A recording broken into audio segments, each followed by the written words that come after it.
amount of time. And then I ended up moving into the field of mass appraisal, partially through my father, but also partially through Ted Nelson with Vermont Appraisal Company. After that period, I started working for municipalities. I liked being in one place, and I ended up in Burlington for 22 years. Now I am with Tyler Technology, and I just like doing presentations. I enjoy it. And one of the things that came to mind before I put this whole thing together was I remember when I was a young appraiser, a trainee, and I struggled with quality. And I struggled with condition too, so next year might be condition, but I struggled with quality a lot. You know, I could measure the house, I could tell you how many bathrooms it has, what type of flooring, but putting down quality was a concern. So putting this together, I kept that in mind. I have a nephew that's just starting out, and so I kept him in mind as well when putting this together. So maybe this is a little bit ABCs, maybe not. We can all learn something from each other, which I'm hoping. So I always learn something from the audience, and I like to be more interactive with the group. So if you have a question, just raise your hand. Especially at this size, we can get a little more intimate, I think. But we'll also try to move along in a reasonable fashion. So this is the quality grading of homes. Switch to the next. So what we're going to talk about today is the defining quality. Obviously, we got to know what it is. Discussing challenges, grades and multipliers. So how grades and multipliers are really what happens when you select a particular grade. What happens with evaluation, and talking a little bit about what's inside the system. And then we're going to break out the different grades, all the way from poor right up to excellent, and so forth. One thing to always bear in mind with quality grading is consistent grading equals fair values. That's probably the most important part. I mean, you want to get it within the zone of the grade that it deserves, but also being consistent is important. And especially if you have a staff of people, you want to make sure it would all come back with the same result. And having a guidebook or some definitions so everyone is on the same plane. And then as a supervisor, what you want to do is you want to do review and test to make sure that that's happening. So this is going to get to the definition. The first thing I did when I started this presentation is I looked up the Oxford definition. It's not an appraisal definition, but basically it's the standard of something as measured against other things, obviously. And then it's the degree of excellence. So what is that degree? And it's usually rated and termed. House quality, we're more focused on house quality, and this presentation is more focused on residential homes first. We could have run this on commercial property as well, but homes is what we do mostly. So the quality of construction comes from two major components, and that's workmanship and materials. The materials are the building materials. The workmanship is the craftsmanship that puts it together. And hopefully we'll have some good demonstrations on sort of understanding those two components. Now, grading is a judgment, obviously, and with more education, you get better at that judgment and you get more consistent. You'll look at an average quality home and you'll see it and you'll know it. So that's important. And I guess I put, it may be ranked as poor, low cost, fair, average, good, very good, excellent, or luxury. Maybe the terms are slightly different in every town, and maybe they're broken out even. But that's the general, starting from one end to the next. And so the primary goal, of course, here is to have fair assessments. And one component of that, a very important component of that, is grading quality in a fair way, in a consistent and fair way. Move on to the next. Oh, I put little notes on the bottom. Quality is from workmanship and materials. Just if everyone can just say quality is from workmanship and materials. Quality is from workmanship and materials. I knew Lisa would jump on that one. No real So at the bottom, I put little cheat notes. So here's some rules of thumb that I have. Please, if someone wants to add another sort of general rule, let me know. Or if they want to challenge one, that's fine too. Basically, what did I write here? Most houses have equality between good and fair. That's the majority of the homes. And the lower end homes, you'll have fewer of them, and the higher luxury homes, obviously fewer of those in most places. New construction tends to be above average. So think about this. Homes right now, they're not building workforce housing these days unless it's like a townhouse condo. Most single-family homes are of a better, higher quality than your average construction quality. So if something is built new, it meets all of the it meets all of the energy standards. It has no functional inadequacies, and it uses modern building techniques and so forth. And it's usually, builders also need to make a profit, and you don't make as much profit on a lower cost home. So most of the homes that we're seeing are above average. They tend to be about good in that zone, or at least average plus. So neighborhoods tend to be of similar quality. So if a builder comes in and wants to build 300 homes in a subdivision in Williston, they usually will have like 5 or 6 different models, but they're all built the same way. They all have similar layouts, same materials, same vinyl siding, and so forth. So you see a lot of that. 2.5 baths. The master bedroom might have a vaulted ceiling and an ensuite. Generally, the exterior quality is like the interior quality. Now, this is the one I was thinking I was going to get challenged on, but there's some truth to that, especially in newer housing stock. As it gets older, that can get a little messy, and we'll talk about that when people put additions in, or they upgrade one portion of the house and the rest of the house is of that lower quality, because they put in the granite countertops with the hardwood custom kitchen, and yet everything else is old, outdated, and so forth, and it has a lower quality. So we start to see that, but generally newer stock houses are of a similar quality, outside to inside. Quality can diminish over time as building standards and materials change. And this can get a little bit confusing with physical condition, which obviously a house that's older will have more physical wear and tear, but also the quality can go down a little bit. It might have been, say, 40 years ago, you would put R19 in your attic for adequate insulation. Now it's R40 is more common. There might have only been one outlet in the room, and now they expect to have an outlet every 6 feet.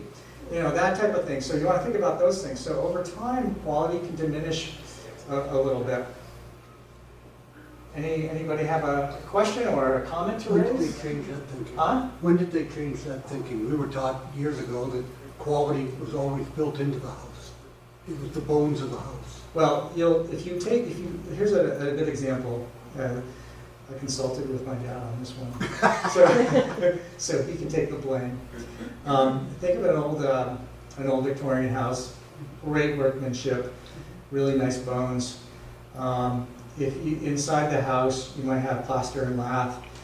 They don't build houses with plaster and lath anymore. They build them with drywall, and it may not be of the insulation. There might not be any insulation in the walls. There might be a little bit. The windows might be single pane, which is not of the standard of today. So that can diminish the quality, but then it's a little bit of that struggle but the workmanship, the ornate mahogany banister and the coffered ceiling, that's where you really sort of have to play with and be consistent with the homes that are of similar stock in your neighborhood and figure out where that quality belongs.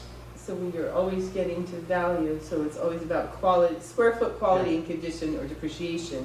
So the other thing, when you're looking at those 100-year-old, 150-year-old homes, effective age is a big part of how that works. Because if you have a house, as John was saying, that still has, you know, minimal wiring, plaster through half of it, it might be effectively 100 years old, where the house that's been updated over time might be 60 years old. And that, when you put your condition in, that's what's driving your depreciation. So those are always, quality and condition are working together, but effective age is what's driving They it. can make quality and condition. Consistent is everything. I'm trying one of the goals of this teaching is to try to separate condition from quality, because they are two separate things. That'll be on the next slide.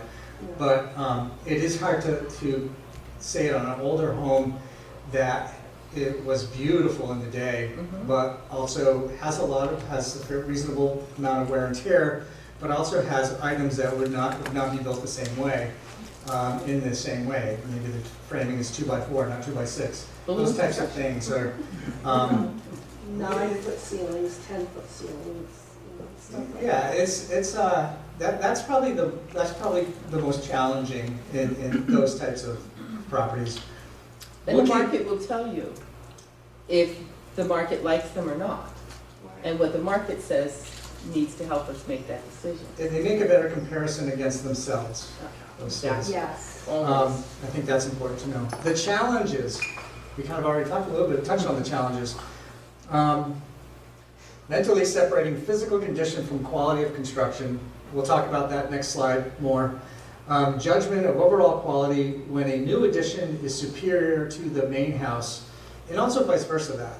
So if you put in a new addition with high ceilings and just really fantastic stuff, latest whatever construction, it's then you're going, this new addition over here is of a nicer quality than this section over here. Where's the in-between? What's the number in between? You want to explain? That's some of the challenges that make this job fun. Judgment of overall quality when grades are made and the house continues to have components of inferior quality. I guess that's the same thing. So that's the reverse of that. Someone could, I'll pick on my brother actually, not the one you know, the one in Virginia. He bought a house and he has a big family. So he bought basically a shed and attached it to his house, and he did the workmanship himself, and he's not a carpenter. It's like nothing is square.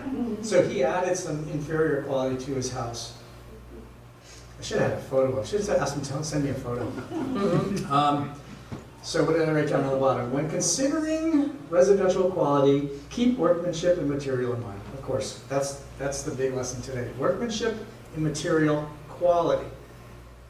The opposite of that is condition is wear and tear, state of repair. So if you think of those two statements, wear and tear, state of repair, condition. Workmanship and materials quality. Because they can be confusing. Quality is not condition. Quality should not be confused with the condition or state of repair. And that happens once in a while. And sometimes it can be challenging, like, oh, this person just upgraded their kitchens and bathroom. Well, they brought in a higher quality level of kitchen, but they've also done some repairs on their house, and so the condition's better.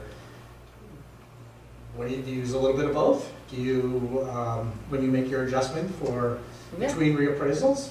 Well, a lot of times when somebody does an addition, if it's, if they have a 900-foot house, they put a 300-foot addition on it, probably they had to upgrade the furnace, they replaced the roof, they had to rework the new roof in, and they want the new windows to match the old windows, and all of a sudden, that what was fair condition is now average good condition, and their quality grade might have gone up a hop. A bump, yeah.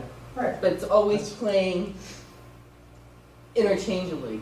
But it's, again, going back to doing this, thinking one of my early years, trying to separate those two out, those two different components of value, and also just really fully understanding it. I don't think I really understood it for a number of years. So this graph, which is not the prettiest. I can use my pointer now, right? Think of this column here. This information here is the algorithm or the multiplicative formula that gets to value that the appraiser builds or the appraisal company builds. This right here, this column here, property data, is specific to the particular property that the data collector or the appraiser runs around and collects and then applies it to the algorithm to get the value. So I think value is reconstruction cost new less depreciation equals the value of the house. That's the formula that you'll see in textbooks. So typically it starts off with a value, a base cost per square foot. Oh, I hit the wrong button. A base cost per square foot, and then there's adjustments, multipliers, that bring it up and down from that base cost per square foot. See, my bottom row is the example here, right here. If it starts off with an average quality building, starts at $150 a square foot, there's this multiplier, multiplier, multiplier, and there's things that will multiply it up a little bit, things that multiply it down. Ultimately, in this example, you get to reconstruction cost new, and it's at $235 a square foot from its original base cost per square foot. And this original base cost square foot might come out of Marshall and Swift or wherever, building costs and so forth. And it usually starts on average, and then it's the multiplier adjusted from average. Let's say it's a good quality house. Why are you laughing, sir? I'm just thinking about some base costs on some of the properties that They're a little low in Burlington, aren't they? Yeah. We know that. So anyways, I hope this explains what's inside the system. So when you apply the different grade, let's say from average to good, it'll tag the formula. Where is it? Here. And let's say from average to good is a multiplier of 1.15. That brings it up. And then you have all the other adjustments that is inside the system to result in a value. I don't know if I'm preaching to the choir or if someone's It's really good bringing to this see in and it. saying, I get hey, it. this is how it works. And especially people new in this field, they don't know about this part And some of that is because the buried, assessor doesn't talk about that. that's buried back in the tables. Huh? That's buried back in the tables. But it's That's But buried we back don't in the know- tables. We But don't normally see them. But if you Yeah. use Microsoft and you look at the cost sheet, it shows in those Yeah, orders, there's a cost. and you can see that if you have forced hot air, it's a negative. If you have hot water baseboard heat, it's a positive. But I'm And you saying can those- just some of watch. that- But those figures themselves are buried back in the. They are. Yeah, They show up here, they show up here. You can but see they- them, But they're buried. then we'd have to shoot you. I think I'll give the easiest. Please! Let me give the easiest example. If you have hardwood floors versus linoleum, so linoleum might be a multiplier that brings the value down slightly on a per square foot basis, and hardwood floors are actually more costly and they're more desirable, so it brings the value up a little bit. So all the components that the appraiser that visits the home puts that on the spreadsheet, loads it into the computer, and the computer will pull this out. And all the other residential properties are under the same formula. See, for- Keep hitting the thing. So Right. that's good for mass appraising. You want consistency, and that's why having this system actually leads to consistency in a lot of ways, as long as the judgments are uniform. I'll go to the next. You ready for the next? Sure. So this graph, I changed it multiple times.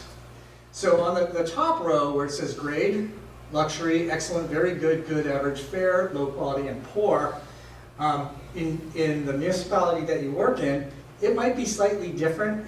The labels might be slightly different, and the codes might be slightly different. You might have numeric codes or alpha codes or some other type of code. So I just wanted to put this as an example, lay it out like, okay, that's the code. So the multiplier, everything starts with 1. 1 is average in most CAMA systems, I think all of them, but I might learn something today. So a multiplier, when you go to good, the multiplier might be set at 1.2. It might be set at 1.5. It might be set at 1.10 or 1.10 or 1.30. It typically is a bump up and then a bump up and a bump up. So if you have something that is average, it starts here at $150 a square foot. If you had an excellent quality house, it might have a 1.8, which turns that 150 into 270, and the other way heading on back. Now I get it. We have multiple valuations in multiple towns in multiple different candle systems. So in the town that you work in, it's probably not exactly this, but it is like this, It will follow where the it same scales pattern. up and scales down. Same pattern. yeah. Okay? I'll move to the next. Oh, what did I write down on the bottom? Dollar value. Often the average grade is the multiplier of 1. So the important takeaway for this page is the average is, I said often, but it's probably always the 1.0. And everything builds up or down from that. Because everything's average to its. So this is Jacob's house. No, just kidding. No, okay. Hey, if So- it was in Burlington, that'd be fine. That would be $500,000 if it was Yeah. a All Bronx. day long. Yeah, I'm crazy. kidding. So I go to the World Wide Web to find photos, and I don't think some of these photos are perfect, but they're close. So you might start off on the low quality. I just wanted to talk about what you might find in these different qualities. And as each page we go through, I want you to get a sense of what the difference is per quality grade. And feel free to throw in your 2 cents like, John, that's wrong, or hey, John, what about this? Because I will, I like to have a guide. I like to have definitions. It leads to uniformity, right? So what is low cost quality? Oh, can I just do a Yes. quick note? Yeah, As of you course. said, definitions. For offices, it's good to keep that, the definition manual, so if you ever have appeals, you can reference and say, these are the standards that we follow, and these are our guidelines, and this is how we. I'm going to say one thing, doing some research, building this whole thing together. There's several resources that defines each quality code, and they're very basic. So I felt like, okay, this is a little different. This is actually going to give some more, I think, more solid information, or so you can get a sense of the workmanship and materials. And just look at the visual. Very simple house with small windows on a inadequate frame, so it's not very good. So this is what we call a low quality. The multiplier would be below 1, 6.5 to 5.0 generally. It has inadequate electricity, of course. Nothing is of code. It wouldn't be of today's standards. They're built with common things. Typically, they're older because maybe when they were built back in the 1850s, this was the standard. But today, it's not a standard, and that's why quality code is much lower. And it probably has a significant amount of depreciation as well. But we're not focused on that today. They're typically smaller in size, 400 to a little over 1,000 square feet, and they typically only meet basic, actually they don't meet basic living standards, but they might just have a room in one bedroom or something. Very simple, almost like what you would grade a camp at. So, in fact, this might be a camp. Okay, now we get into fair quality. And this house is usually a house that is a little, usually you find them around 900 square feet, maybe not quite 600, but to a little over 1,000. And it's built to meet the needs just meet the needs without luxuries, without ornamentation, without many extras. Might be the windows that you find that are stocked that tend to be a lot cheaper. Once you go non-stock windows at Lowe's, you can 2x the price, and I know that. I can't believe, like, you can buy a window for $180 at Lowe's, and once you have to order a window, it's like $500. So it's like, this would be stock, basic type house. And usually these houses can tend to be a little bit older. Maybe 30 years ago, it was the standard, and now it's slightly getting older, has some depreciation, but some maintenance, but it's still, it's not of today's.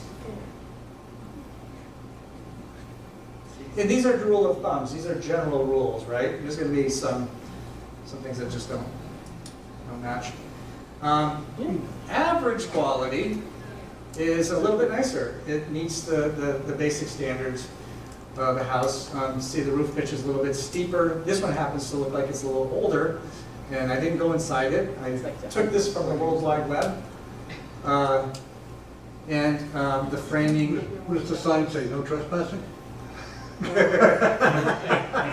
It's, think so, because they have that horse. I was surprised, like, you can find a ton of nice homes online, like you type in homes, and it'll give you all sorts of really gorgeous homes. Yeah, But when you just want simple houses for a demonstration like this, it's like, these are my choices? But anyways, so this is what I came up with. So these tend to be a little bit larger in size in general. They can be smaller, but they tend to be larger in size. They tend to have 1.5 bathrooms, very simple. Today's standards might be 2.5 bathrooms. So bathrooms is a good, quick way to go, oh, how many bathrooms? And sort of fitting it in. Plus when you add the visual and you add some of the materials, you can get there. I'll keep moving. We're getting there, John. There's Jacob's house. Jeez. This a good quality. See the multiplier up here? Oh, I don't want to hit the wrong button. These buttons are small. So 1.5, 1.3. It's, you know, this I have to kind of give it a range because it depends on where you are, how spread out your house is. This is not always uniform. All of assessors don't put in 1.25.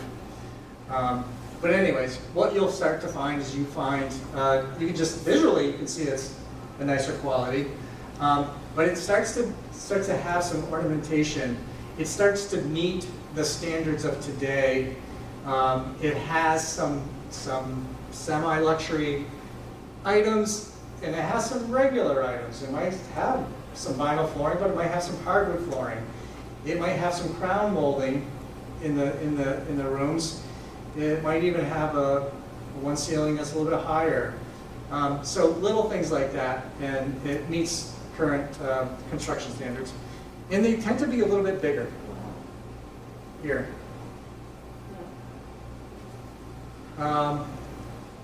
Yeah, so, Our energy code now for mine is R42 for the attic. Wow, I have, yeah, wow. you gotta have a warm, energy costs have really changed over the last 50 years. Dang. Yeah, well, yeah, you know, so that's why the insulation standards have really taken off and become a major thing. So here is Jacob's other house. No, it's so this is what you might call very good quality. You see the nice overhang. There's obviously a chimney. Has some ornamentation with the front porch. And you start to see that the landscaping of the yard is pretty nice. Huh? We're discussing whether that's an old house or a new house. I think it's an old house. See the I think it's old. that right in here, Yeah. this little ornamentation here. Yeah. They're not going to do that these days, but they should. but sometimes they do. Sometimes they do. Are those single pane windows? No way. No, not for very good quality. They've done all over the Okay. place with nice windows. Okay. And you know the old windows with the weights, Mm-hmm. the wood I windows. have it, again. but the weights are gone. Yeah. Then you got to fill the weights with insulation because otherwise that air just comes right It's a through. foam that, I know the whole all thing about full it. of foam. So, and also this is a true brick house. So it's 3-layer brick. For some reason, that's higher quality. That's what you have. Is this your house? No, mine Okay. actually looks looks nicer than that. Yeah. But it's old, it's 180 Yeah. inches. Typically, a house of this quality will have a garage as well. No, So you start having Not if it's old. amenities and you start having other things. mine doesn't. Might not have it in Burlington too, because the lots might be smaller. Right. But, so I could go through and read this to you, or we could, so let me know if I'm going too fast. But basically, it has an extra foyer, it has more than 2 bedrooms. Might have 3 full bathrooms, or it could still have 2 bathrooms, and there might be a half bathroom and another half bathroom in the basement or something like that. It just has a little more that tells you this is nicer than the other stuff that's built. And they're typically built in nicer neighborhoods too, with larger lots. So there's some giveaways, I think, that you often Yeah. find. Anyone else want to add to Location. what I'm saying? Yeah, location, I mean, they just, and you'll see the price points will be different as well. You go, why is that? Well, as we're kind of talking about this, You I'm wanna kind go of thinking, Sir? and it's kind of random, but how can the quality, how can the land, like the lot, be considered in the quality and condition? Well, there's always exceptions to the rule, but usually at a certain price point, you won't find a bigger lot, say if it was in the Burlington area, for less than $220,000. So you better build a house of equal. You'll put a trailer on that one. Yeah, you're not gonna put a trailer on it, right? It's that So balance. it's that relationship. It's There's the a balance of relationship there, components. but it's a Yeah. rule of thumb. There are oddities, obviously. Someone might put the trailer on that beautiful lot. Spike housing. They might put a tiny house on it, but Well, oftentimes the old house they. could have burned down. Well, the other part too is. Placeholder. Yeah. Exactly. It's what's its highest best use, that's how it needs to be valued. Okay, sorry to send us off. I was No, just, I think the fun it's an odd concept to kind of think Well, of. there's Thistle Hill in Heinsberg, Yeah. and these are all 1,200 square foot, 1-story homes with walkout basements and finished basements, and they are on .08 acre lots. We did the reappraisal in 2017, those were selling consistently for $350,000. Whatever we say doesn't matter, the market recognized those as 4.0 houses. Because the market was paying price per square foot, and you could substitute them directly. What is with 4.0 in Limerick? language? Good. Good. So Okay. there's a 3, a 3.25, 3.5. So they were 4.0s, and if they were 2 stories, they were 3.75s. And that's just, the market told us what they were. Sure. And you probably also had, did you have any land sales that could separate the two? No, because they were all sold. Yep. That way, nobody bought lots. But we can only get so much money on a .0 acre lot. Sure. So, but it goes back to consistent practice. But they were not average homes. So it's really hard to find builders building average quality homes. There's no money in it. Because there's a lot of money, they want to make a profit, why not just build something a little bit nicer and you will get you'll sell. So, I'll go to the next slide. And it wouldn't be affordable house anywhere. This obviously has a multiplier of 1.7 to sometimes 2. And you could challenge that it might fall outside of that, but in most cases it's definitely a plus multiplier. And this is where you start to have custom homes. You'll see just this house, just looking at it, you'll see different types of veneer. You'll see larger custom windows, or windows that have to be bought, that you don't find at Lowe's on aisle 19. And the roof pitches and the overhangs and all this stuff. And then you start to incorporate, not part of the house value, but you can see that the whole exterior was designed in landscape, the hardscape and the landscape, tells you that it's a higher quality. It's going to sell at a higher price point. So when you start putting it all together, the components of it, I'm sure it has some large ceilings and stuff like that, and air conditioning, has more amenities. we probably don't know what the back looks like, but I bet there's a pool back there. Oh, that's a Or at lake, least a that's a gym. lake Oh, house. is that your house? That's gotta be a lake house. Is that on the other side of Bombazine or is that on your Yeah. side? So, anyways, you can see that obviously I'm trying to build through. See you later. You can send the thank you note later. So, But see, that is a higher end neighborhood, not on the Lake in Charlotte house. Yeah, see, I was thinking Apple Tree Point when I saw that. yeah, there's a couple places in Yeah. Wellington. And Colchester has more, actually. There depends on where you are. But you'll see they'll have more amenities. It'll be built, especially if it's newer stock, they'll have more of like a smart fixtures with technology and so forth, cameras and things like that, and security alarms will be built in, even speakers and things like that. And then, of course, the floorings might all be radiant, which is considered a higher quality. You just start to see things like that. Maybe there's two fireplaces, one that's really ornate, and then the one that's more simplified in the master bedroom, something like that. So you just start to see, you kind of get it like, oh yeah. But these are fewer houses. There'll be way more average homes, right? I know where you're working. And So like, does this house look familiar? That one? The one that's been burnt? The one up here? No, the bottom one. Oh, that's the White House. Yeah, it's been burnt. It got burned years ago. They did? Yeah. 18. In like the 1800s. Oh, It's been repaired. Jeez, how Would old are they you, be- sir? Would they be forced to disclose that it's sale? Yeah, when they have to fire damage. Well, they painted it white. But White one. 1812. I got a little carried away with this. I could have done some that were, luxury quality is basically, 2.2 to like 10 point whatever. And these are historic, these are, there's houses that are sort of between this one and the last picture that we saw.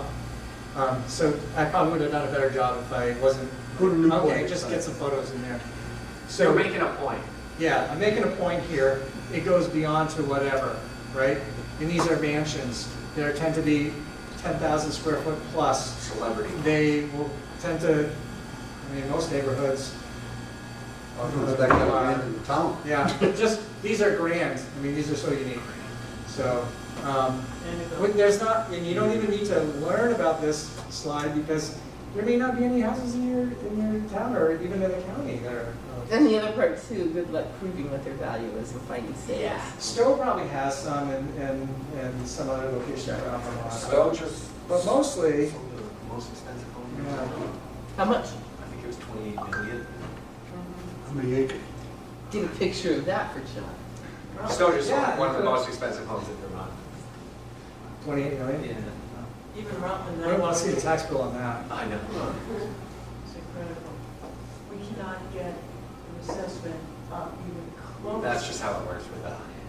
It's a little bit wrong. The system can't, Can I it's not made imagine? for those types of properties. Because people made those systems, and I can't imagine anything.